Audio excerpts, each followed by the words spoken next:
अरे बिद्दू, आज घर में बहुत काम है। आज तुझे स्कूल जाने की जरूरत नहीं है। लेकिन दादी, आज तो स्कूल में मेरा टेस्ट है। अरे एक दिन स्कूल नहीं जाएगी तो ऐसी कौन सी तेरी कलेक्टर की पढ़ाई छूट जाएगी। वैसे भी मैं देख रही हूँ आजकल तो बड़ी ढीठ हो गई है। अपनी दादी की बातें सुनकर बिंदु नाराज हो जाती है। तभी उसकी माँ कहती है, अरे बिंदु, इतनी छोटी बात पे मुंह फुलाने की क्या जरूरत है। दादी बिल्कुल सही कह रही हैं। लड़कियों को तो घर के काम काज सीखना चाहिए। अरे बहू, रमेश के लाड़ प्यार ने इसे बिगाड़ रखा है। कम से कम तू तो मेरी बात समझती है। अच्छा, मेरी पूजा का समय हो गया है, मैं पूजा करने जा रही हूँ। इतना कहकर रमेश की माँ वहां से चली जाती है। इस तरह बिंदु की दादी और माँ दोनों अक्सर उसे घर के कामों में ही उलझा कर रखते थे। कुछ दिनों के बाद राजू और बिंदु के 10वीं के रिजल्ट्स आते हैं। दोनों बच्चे दादी को अपना अपना रिपोर्ट कार्ड दिखाते हैं।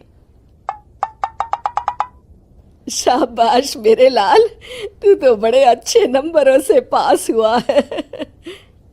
तभी बिंदु कहती है, दादी, मैं भी अच्छे नंबरों से पास हुई हूँ।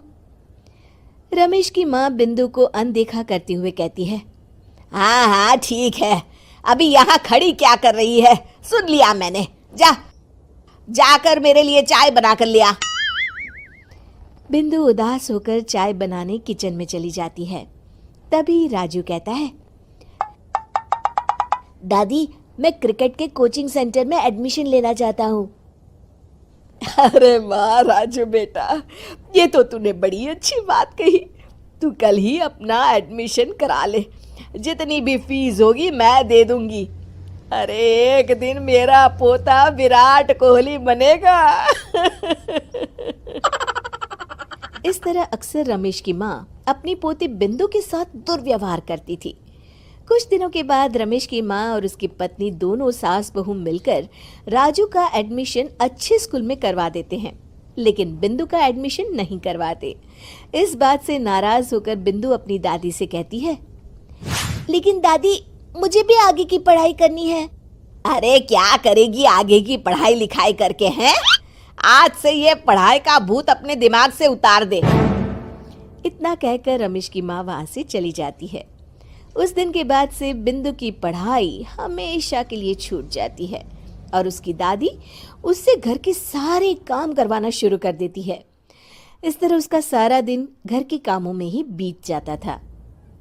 कुछ दिन बीत जाते हैं और एक दिन रमेश छुट्टियों पर घर आता है। बिंदु को घर के काम करते हुए देख उससे कहता है, अरे बिंदु बेटा, तुम स्कूल नहीं गई? पिताजी, दादी ने मेरा एडमिशन कराने से मना कर दिया है। वे कहती हैं घर पे रहकर घर के काम करना सीख। अपनी माँ का ये बर्ताव देख रमेश को बहुत गुस्सा आता है और वो अपनी माँ से कहता है, माँ, ये तुमने क्या किया? आगे की पढ़ाई के लिए स्कूल में बिंदु का एडमिशन क्यों नहीं करवाया?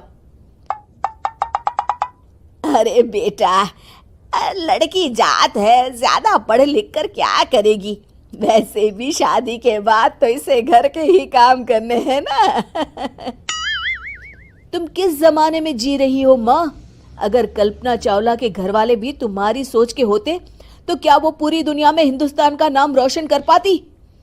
इसका स्कूल छुड़वाकर तुम इसका भविष्य बर्बाद कर रही हो, लेकिन मेरे रहते ऐसा नहीं होगा। बिंदु बेटा, कल ही तुम्हारा एक अच्छे स्कूल में एडमिशन करा दूंगा। तुम जितना चाहे उतना पढ़ो। मेरे होते हुए तुम्हें किसी बात की चिंता करने की जरूरत नहीं है।